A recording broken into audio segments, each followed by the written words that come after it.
Good morning, Endeavour. I'm filming on this very rainy Wednesday morning, ready for your episode on Thursday. Well, here we are at chapter 29, our second to last chapter, and my second to last read to you during our lockdown time. I have to say I've really enjoyed it. So, here we go. We've left Jim in the Temple of the Hero with Zeus and Prometheus. And remember, we've left January Storm at the Storm Inn with the Fury. Let's see what happens. I don't know about you, but I would like to pause for a chapter break. My heart races when I remember the events of that morning. My heart was racing a little at the time, but at the time I didn't know quite how close we were to disaster. Imagine one little word like liver. It made all the difference. I'd been here before, standing in the shadows, watching the Titan Prometheus talking to Zeus, the god. The first time I'd been in the library of Mr. Mucklethrift. That time the city had shivered and stayed silent.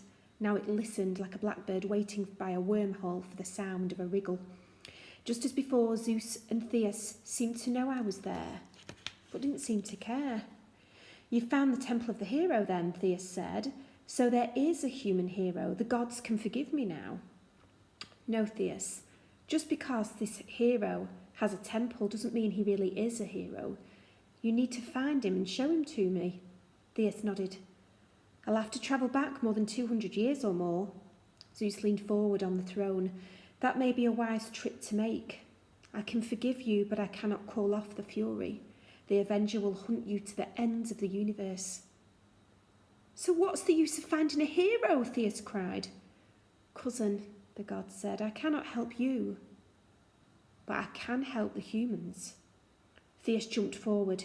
"You can clear the world of this foul air, stop them living in smoke and fog?" "No!" Zeus thundered. "That is your fault. That is what happened because you gave them fire. The humans will have to learn their own lessons on how to use fire wisely." "I could teach them," Theus said. "Not while you were fleeing from the Fury, you couldn't," Zeus said, and settled back a little. "I have been into the future. Theus, 150 years from now, this smoke will make the world too warm. The ice peaks will begin to melt and the seas will rise to flood the earth. The deserts will spread and swallow up the fields. Then humans will learn their lesson.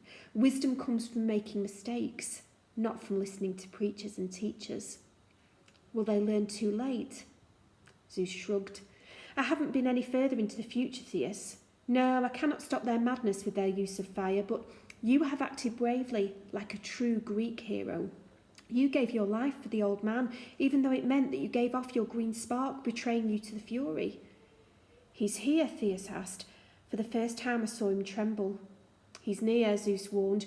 "You've shown so much care for these humans that I will do something for them. It will be your reward.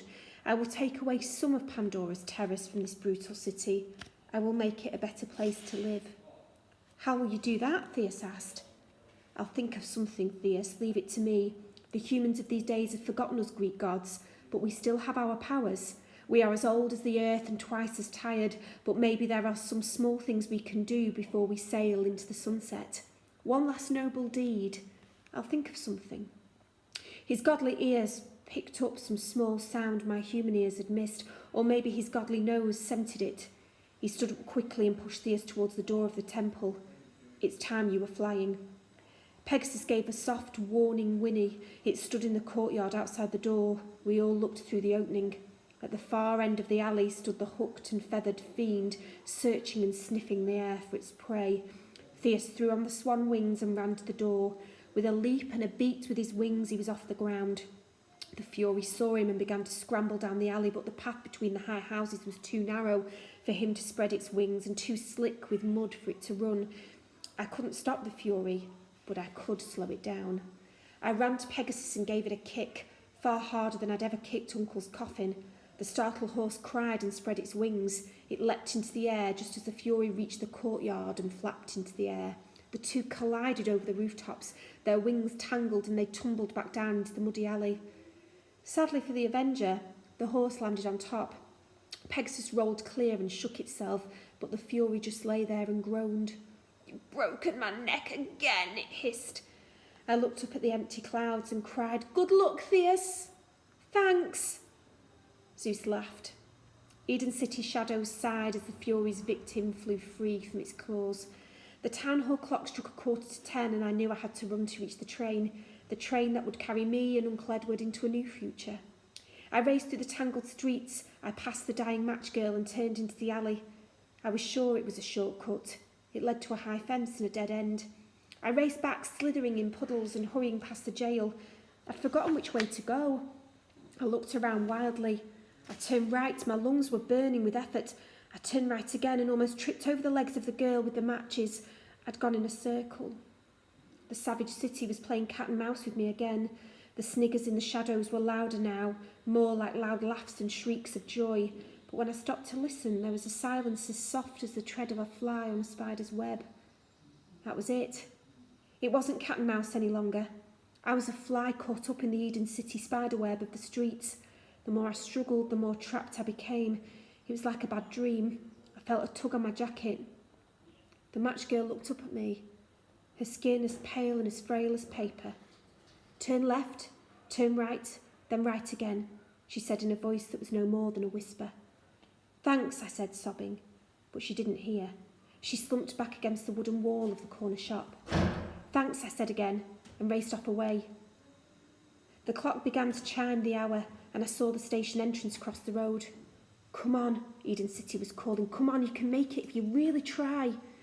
But it was a trick to tempt me forward, towards a flat finish. I leapt off the broadwalk. A carriage horse brushed against me and knocked me into the gutter. It saved me from being crushed under the wheels. The shadows sniggered. Tick, the time ticked. And dong, the hour began to chime. The crossing sweeper helped me to my feet. I scrambled across the road, too short of breath to even breathe. Thanks. January was waiting for me by the steaming locomotive as I rushed onto the platform. Porters loaded our coffin into the front carriage. Uncle Edward would be free as soon as we were out of that bleak place. We stepped onto the train and it began to move. "Thea's got away," I panted. "He should be all right." I closed my eyes and felt the sweat trickle into them. Then I felt a rough handkerchief wipe the sweat away, and when I opened my eyes, January was smiling at me. She wasn't so ugly when she smiled. The shadows of Eden City sighed. They knew they'd been defeated. January kissed me. Her lips tasted faintly of liver. "We're going to be all right," she said, with a smile. "See you tomorrow, Endeavour, for our last chapter."